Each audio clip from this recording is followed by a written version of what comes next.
Jules said I looked illegal. Not in a someone call the cops way. In a someone should be arrested for letting you leave the apartment like that way. She circled me slowly, holding her wine like a judge with a gavel, eyes narrowed in approval. Mia, she said, dragging my name out like a warning. If that man doesn't propose by dessert, I'm keying his car.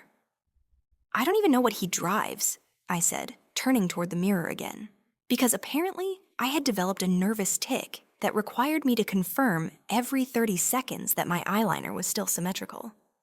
Jules waved a hand like details were optional. I'll find out. I smoothed my palms down the sides of my dress for the third time.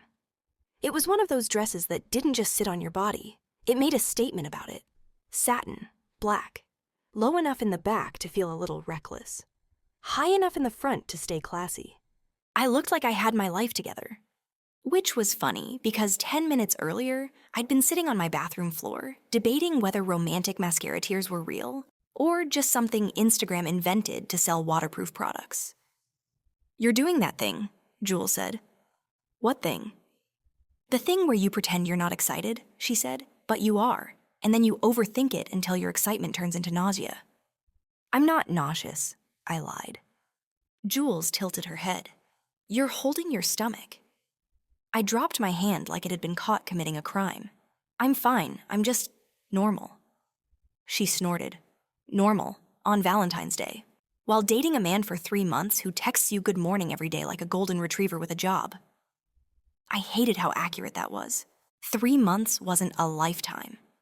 But it was long enough to collect patterns, long enough to notice he never went a full day without checking in, long enough that I could predict his coffee order, his dumb little jokes, the way he pretended not to care about fancy things while somehow always knowing which restaurant had the best steak.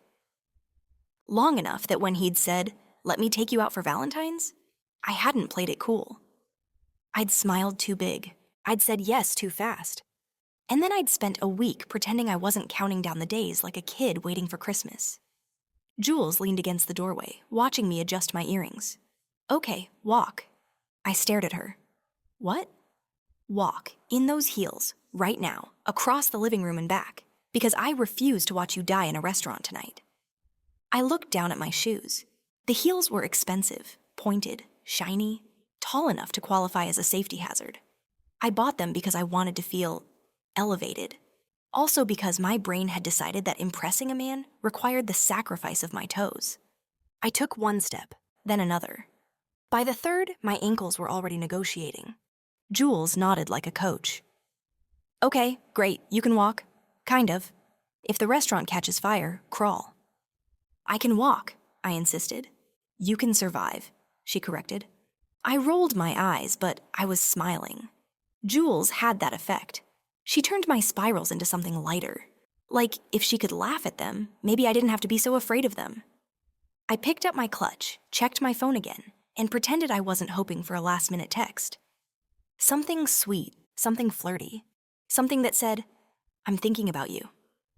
Nothing. Jules lifted her glass. To you, being hot and emotionally available. I laughed. That sounds like a threat. It is. She clinked her glass into the air.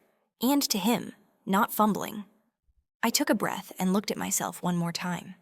Hair curled and pinned in a way that suggested a stylist, not a YouTube tutorial. Lips glossy, collarbone glowing. The dress hugging me like it had been tailored with intention. I didn't just look good. I looked like effort. And that was the part that made my stomach flip. Because effort meant I cared.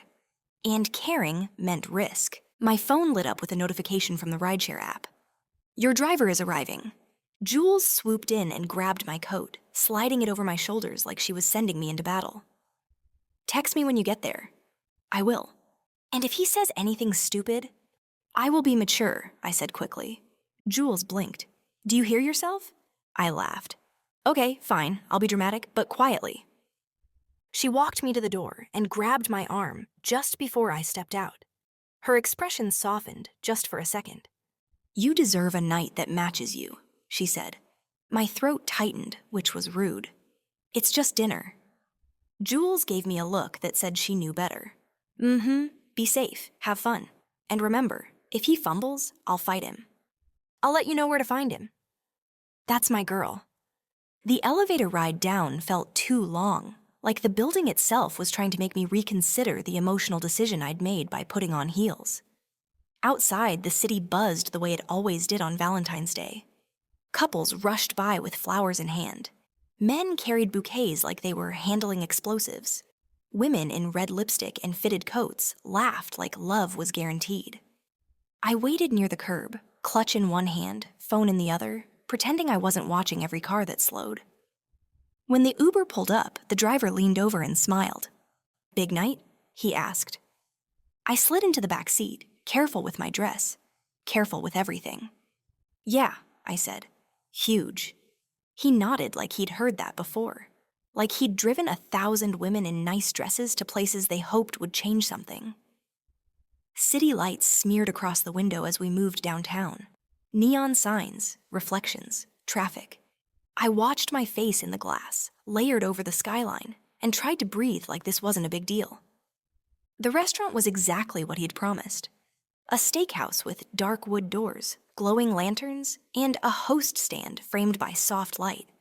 The kind of place that smelled expensive the second you walked in. Leather, wine, butter. The hostess greeted me with a smile polished to perfection. "Reservation?" she asked. I gave his name. Her smile widened just a fraction. "Yes, of course, right this way." She led me past couples leaning close, laughing like they'd never been disappointed by anyone in their lives. I kept my posture straight, my chin up, my face calm, because this was the part where I was supposed to look like I belonged.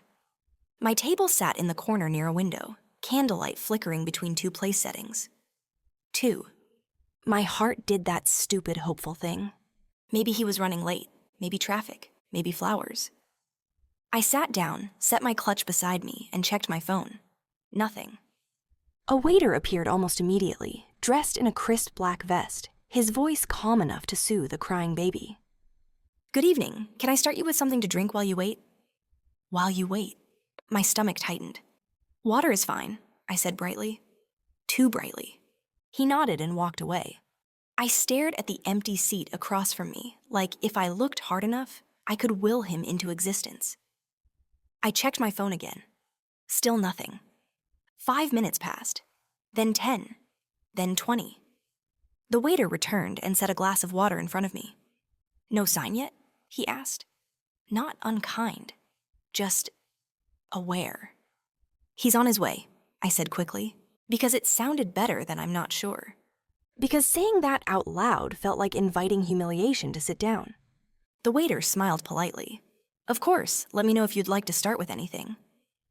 When he left, I texted him, "Hey, I'm here." No response. 10 minutes later, I checked the time. 7:26. Our reservation had been at 7. I told myself it was fine, that people ran late. Then I looked around and realized every other couple had both of their bodies present. It's wild how lonely you can feel while wearing a dress that fits perfectly. At 7:45, the waiter came back. "Would you like to order an appetizer while you wait?" he asked gently.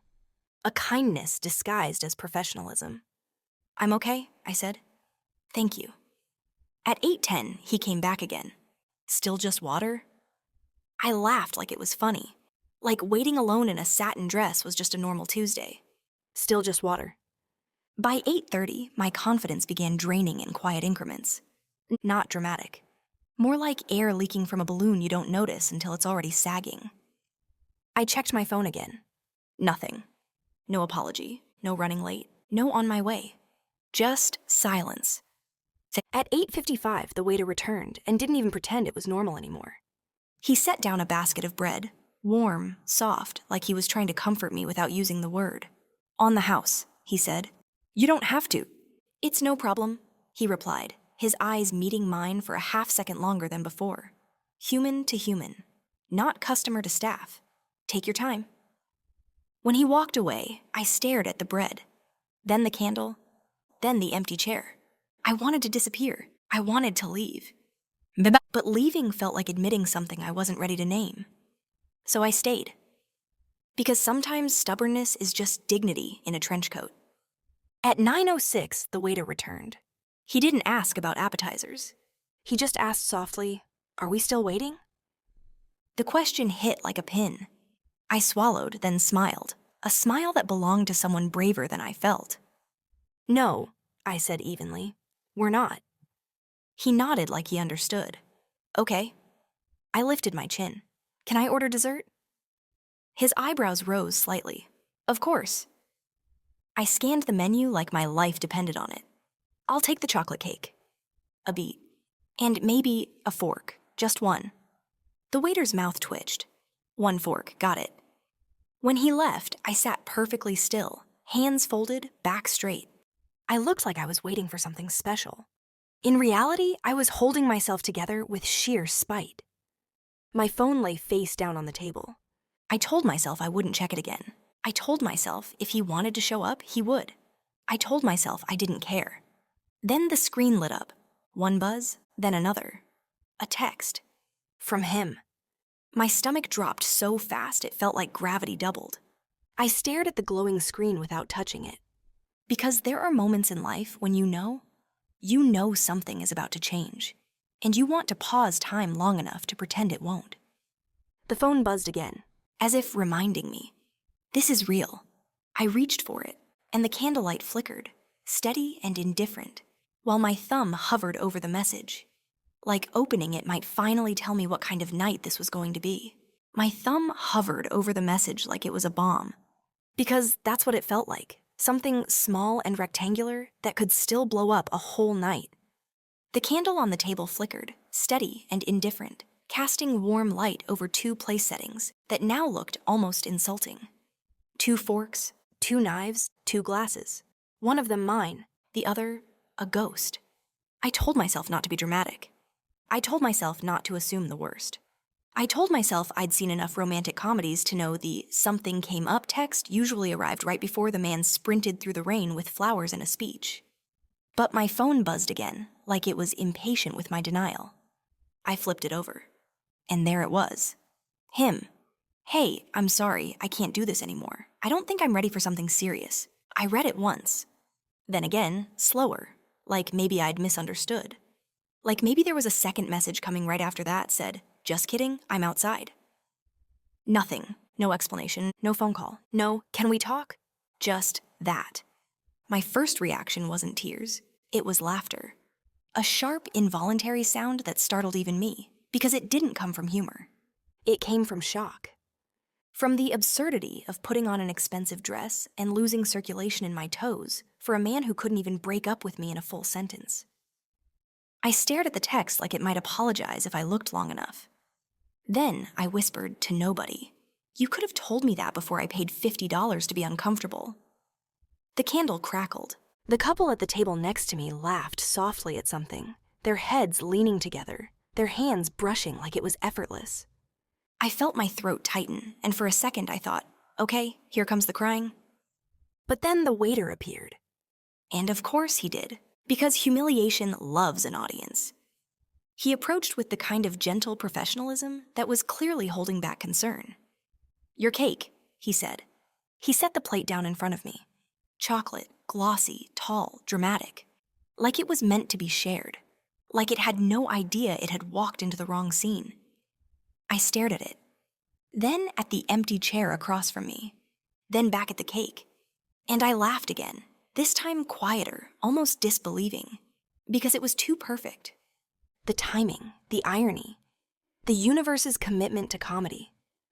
I looked up at the waiter and tried to smile like I wasn't actively dying inside. "Thank you," I said. He hesitated, eyes flicking to the other place setting, then back to me. His voice lowered, careful. "Would you like me to clear the second setting?" That did it. Not in a dramatic way, not in a sobbing in public way, but in a way that made my chest ache because it was such a small kindness. Such a quiet acknowledgement of what had happened without saying the humiliating words out loud. I swallowed and nodded once. "Yes, please." He nodded like he understood. "Of course." He moved efficiently, lifting the second water glass, the extra napkin, the untouched cutlery. When he carried the plate away, it felt like watching my expectations get cleared off the table too. I stared at the cake again. 1 fork, 1 plate, 1 woman in a dress that had tried so hard to be romantic. I picked up the fork, and then I paused. Because in that moment, I had a choice. I could leave. I could run out to the street like the main character in a sad indie film and call my best friend and say something like, "I'm never dating again." Or I could stay, not because I was okay, but because I refused to let a man who didn't have the courage to show up steal my night completely. So I took a bite. And I'm not exaggerating when I say it was the best cake I'd ever tasted. Warm chocolate, soft center, something salted and perfect on top. It was unfair how good it was, like the universe was trying to bribe me into forgiving it. I chewed slowly, letting the sweetness anchor me, letting the sugar give me something to focus on, other than the sharp, pulsing embarrassment under my ribs. My phone sat beside my plate like a dead thing. I stared at it once more and said under my breath, "You know what? You can panic in peace." Another bite. Across the room, a server walked past, carrying a bouquet of roses the size of someone's ego. I watched it go and thought, somewhere out there is a woman about to get flowers and an apology and a steak. And somehow that thought didn't make me jealous. It made me tired. The waiter returned a moment later and refilled my water without asking, like he'd decided I wasn't leaving quickly, and he was committing to being my quiet support system for the evening. His eyes dipped toward my cake. "You want another fork?" he asked gently, "just in case your date shows up late." I blinked at him, then laughed, genuinely this time, because it was the first joke anyone had made tonight that didn't hurt. "No," I said, wiping a tiny bit of frosting off my lip with my napkin. "If he shows up now, he can watch me finish it." The waiter's mouth twitched. "Fair." He started to turn away, then hesitated again, as if making a decision. "Are you all right?" he asked, soft enough that it was private. I could have lied.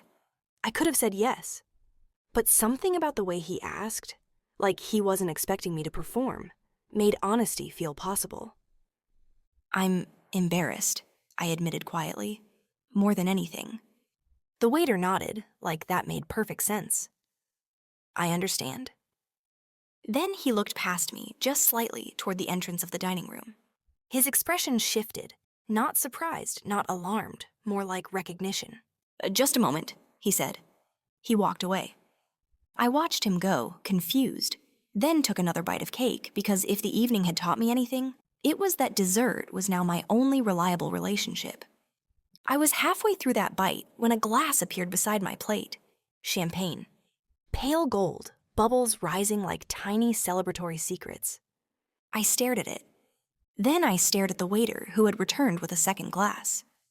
"I didn't order that," I said quickly, because the last thing I needed was to cry over a bill. The waiter smiled.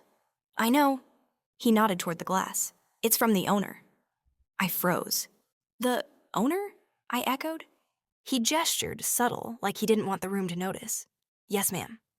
My brain scrambled. I glanced around, trying to locate the mythical person who owned a place like this.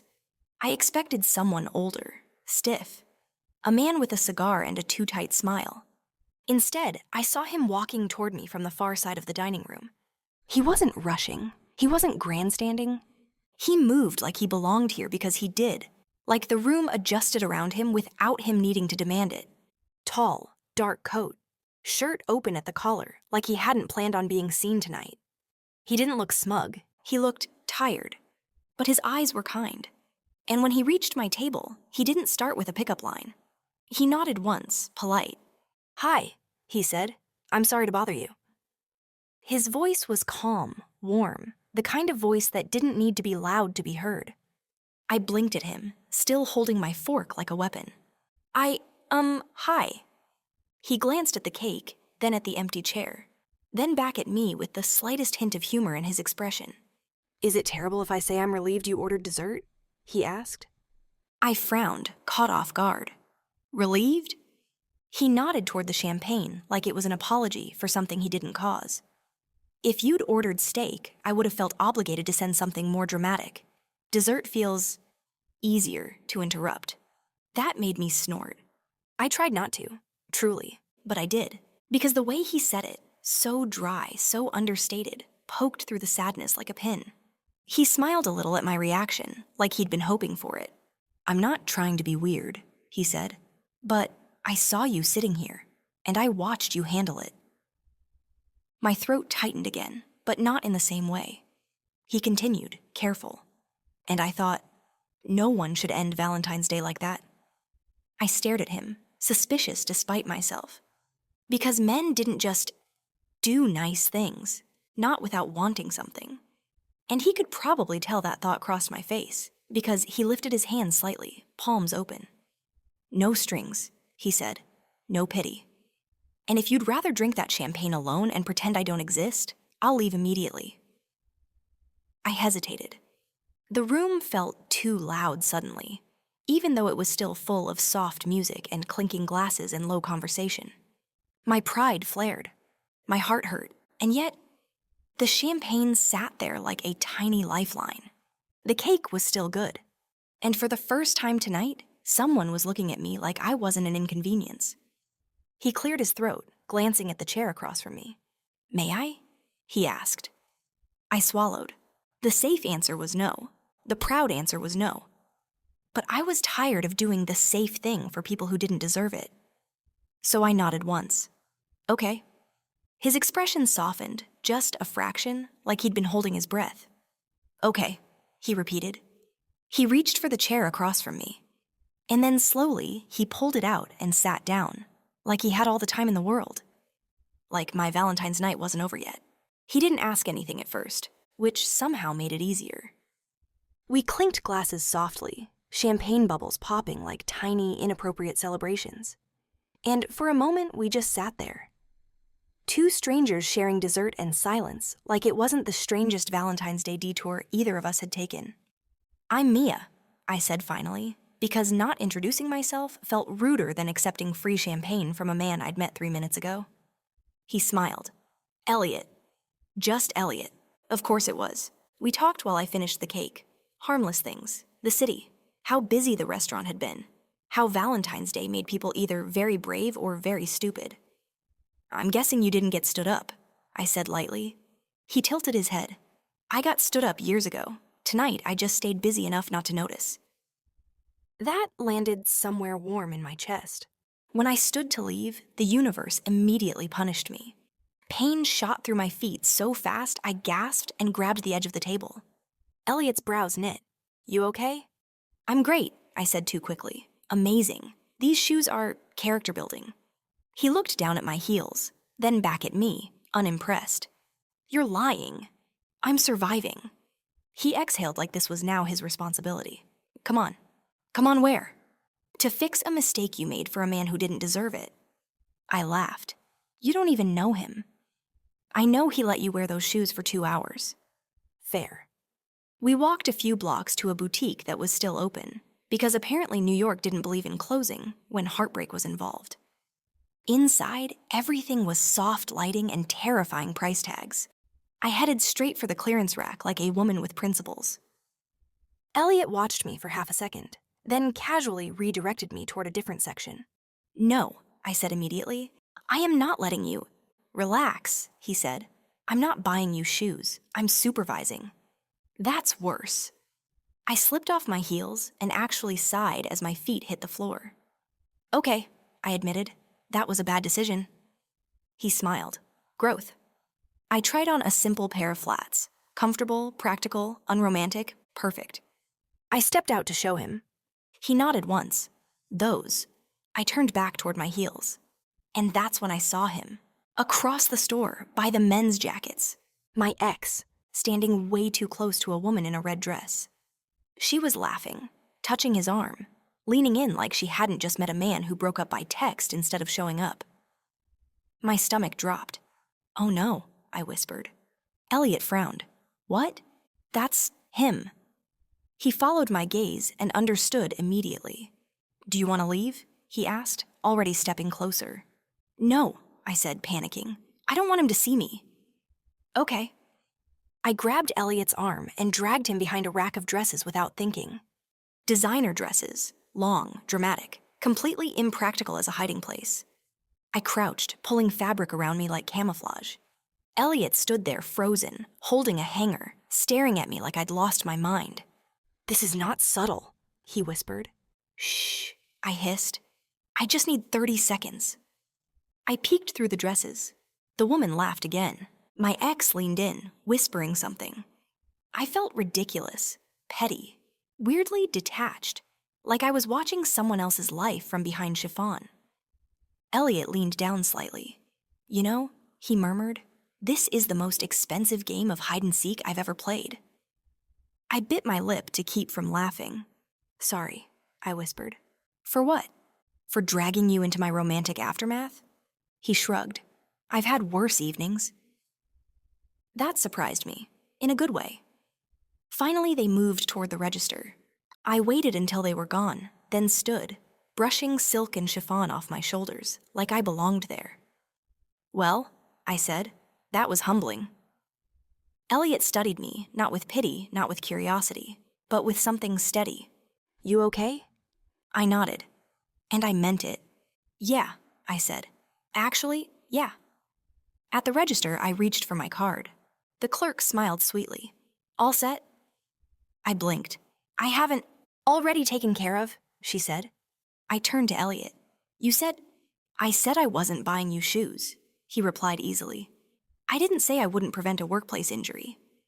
I laughed, shaking my head. Thank you. Outside, the city felt softer, quieter, like it had stopped mocking me. I slid my heels into the bag and walked beside him in flats that didn't hurt and a dress that no longer felt wasted. Where to now? I asked. He glanced up at the skyline, then back at me. Well, he said, if you're up for it. I know a view that makes bad days look very small. I hesitated for half a second. Then I smiled. Okay, I said. And this time, when we started walking, it felt like the night was finally moving forward. The helicopter was quieter than I expected. Not silent, just steady. A low, constant hum that felt less like noise and more like reassurance, like the city itself was breathing beneath us. Elliot helped me in first, one hand braced at the door, the other hovering at my back without touching. Waiting. Always waiting. I noticed that. He handed me a headset and waited until I was settled before climbing in beside me. The door shut. The pilot gave a thumbs up. Lights blinked. And then we lifted. It happened so smoothly I barely registered it at first. The way the ground simply let go. 1 second, the city was towering and overwhelming. The next, it was spreading out beneath us, glittering and endless. Oh, I breathed. Elliot smiled, watching my reaction instead of the skyline. Yeah, that's usually the moment. I laughed, soft and surprised. You do this often? Only when I need perspective, he said. The city stretched below us in gold and silver lines. Traffic looked harmless from up here. Buildings felt smaller. Problems did too. I pressed my forehead lightly to the glass, flats tucked beneath me, heels forgotten in their bag. This feels illegal, I said, like we're not supposed to see it this way. He chuckled. That's my favorite part. For a while, we didn't talk. We didn't have to. Music played softly through the headsets. Something mellow, familiar without being distracting. He'd let me choose, and I'd picked the first thing that felt like relief. Eventually, he broke the silence. Do you want to talk about it? He asked gently. I knew what he meant. I thought about lying, about brushing it off, about pretending the night had simply taken a strange, luxurious turn and nothing had come before it. But the city below me looked honest. So I was too. He didn't show up, I said simply. And then he broke up with me by text. Elliot nodded once. No dramatic reaction. No outrage on my behalf. Just listening. I think I scared him, I added, by wanting something. He turned slightly toward me. You didn't scare him? I glanced at him. You wanted clarity, he said, and he didn't know how to give it. That landed deeper than I expected. I wore heels I couldn't feel my toes in, I said, half joking, half not, because I thought effort mattered. It does, he said immediately. I looked at him then, really looked at him. And tonight, he continued, you showed up. He didn't. That tells me everything I need to know. The helicopter banked gently, the city shifting beneath us. I don't usually do this, I admitted. This, I gestured vaguely. Helicopters, kind strangers, nights that turn into something else. He smiled, thoughtful. Neither do I. That surprised me. I own a lot of things, he said, but I don't like excess. I like intention. That word again. Intention. We fell quiet once more, watching the lights. At some point, I realized my shoulders had dropped. My jaw unclenched. The knot in my chest loosened. Up here, no one knew I'd been stood up. No one knew I'd almost cried over cake. I was just a woman in a dress, barefoot in a helicopter, laughing softly with a man who hadn't asked me for anything at all. When we landed, the world felt louder again. Bigger. Elliot helped me out, his hand briefly warm at my elbow. "Are you tired?" he asked. I considered it. My feet didn't hurt anymore. My heart felt lighter. The night felt unfinished, but not in an aching way. "A little," I admitted. He nodded. "Then I'll take you home." No pause, no suggestion of anything else. And somehow that made my chest ache in the best way. The drive was quiet but easy, the kind of silence that didn't beg to be filled. When we stopped outside my building, he got out first, walked around, and handed me my shoes like they were something precious. At my door, I hesitated. "Thank you," I said, "for all of this." He smiled, soft and sincere. "You're welcome. And for what it's worth, I'm glad you didn't let the night end at cake." I laughed. "It was very good cake." "I know," he said. I approved it. I opened the door, then paused and turned back. "Elliot?" "Yes?" "Tonight mattered," I said. "More than you know."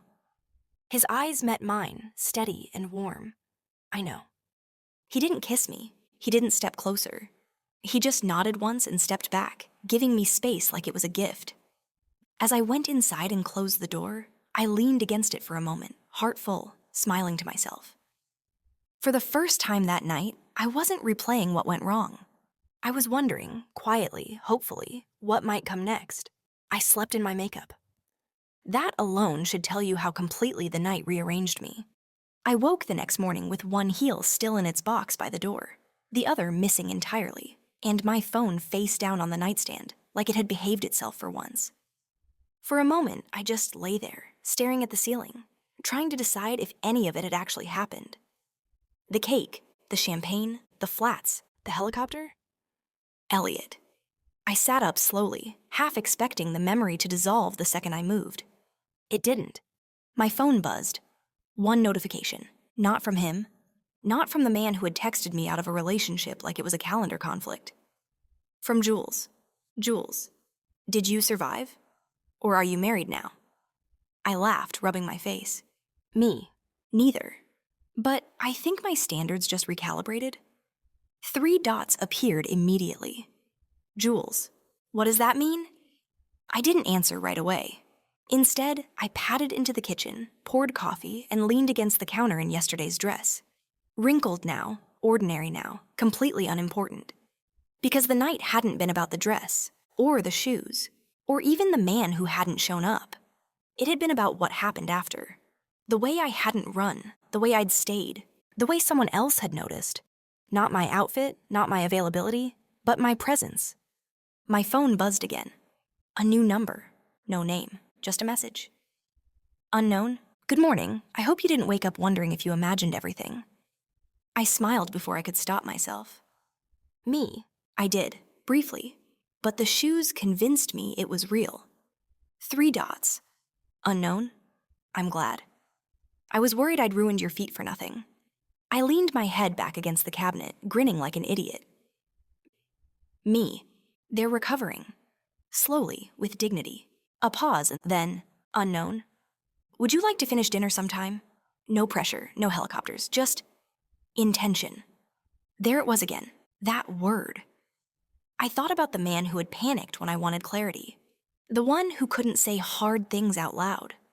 The one who treated effort like something to avoid instead of meet. Then I thought about Elliot, who hadn't promised me anything at all, but had still shown up in every way that mattered.